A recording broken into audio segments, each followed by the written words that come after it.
تر څو پورې چې مونږ دا ماشومه نه راوستي تر هغې پورې مونږ په دې کې دویمه خبره د سرې ته تیار نه یو. دې وخت کې به د هغې په زړه باندې څه تېرېږي، د شپې به په هغه کوم سوچونه کې چې یا الله زه په کوم. بسم الله الرحمن الرحیم. زه دا یو خبره کلیر کول غواړم چې دا زمونږ د عزت او د غیرت خبره ده، دا زمونږ د پښتو خبره ده، دا زمونږ د یو لور خبره ده. په دې کې په هیڅ قانون مونږ نه دې نه خاموش کېدی شو او نه په دې باندې چوپ پاتې کېدی شو. یو مور د خپل لور دپاره دومره قرباني ورکه چې اته ورځې په خپل جسم باندې هغې سخته تېره کړه، په خپل ځان باندې سخته تېره کړه، په خپل روح باندې سخته تېره کړه، دې دپاره چې دا ظالمان زما دا لور را پرېږدي. دې نه پس پیسې هم ترې واخېستې. اوس زمونږ د ټولو د پښتنو دا یو امتحان دی او انشاءالله په دې امتحان کې به مونږ ټول په شریکه باندې ودرېږو. زه د هغې ټول د قومونو د مشرانو شکریا ادا کوم چا چې ما سره رابطې وکړې، ما ته یې دا وویل چې مونږ هر لیول ته تا سره تلل ته تیار یو. زه ستاسو د ټولو د پښتنو ډېره زیاته شکریا ادا کوم او ما ته دا اندازه مو شوه چې پښتانه په خپل غیرت په خپل پښتو باندې دې وخت کې سخت ولاړ دي. ستاسو د ټولو شکریا ادا کوم. زه صرف تاسو ته دا یو خبره کوم چې مونږ به فرست ګورنمنټ ته ګورو، دا د ریاست ذمواري ده، ما ته به تحفظ راکوي، زما لور ته به تحفظ ورکوي.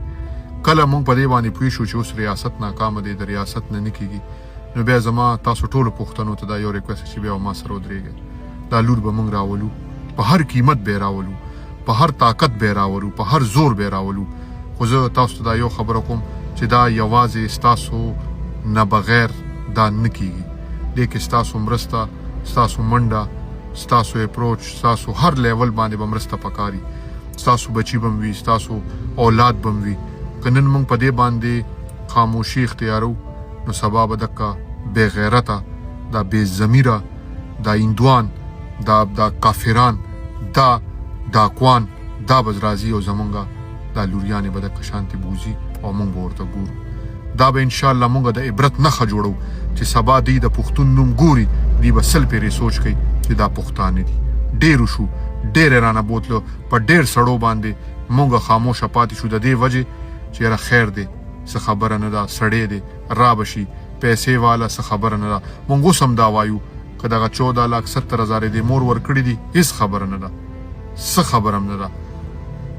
مونږ ته پیسې نه دي پکار، مونږ به د مور له نورې پیسې ورکړو، خو مونږ ته خپله لور پکار او لور مونږ ته په هر قیمت باندې پکار.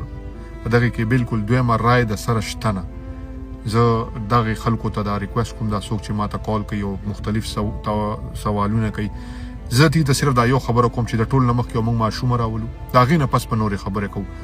تر څو پورې چې مونږ دا ماشومه نه راوستې تر هغې پورې مونږ په دې کې دویمه خبره د سرې ته تیار نه یو.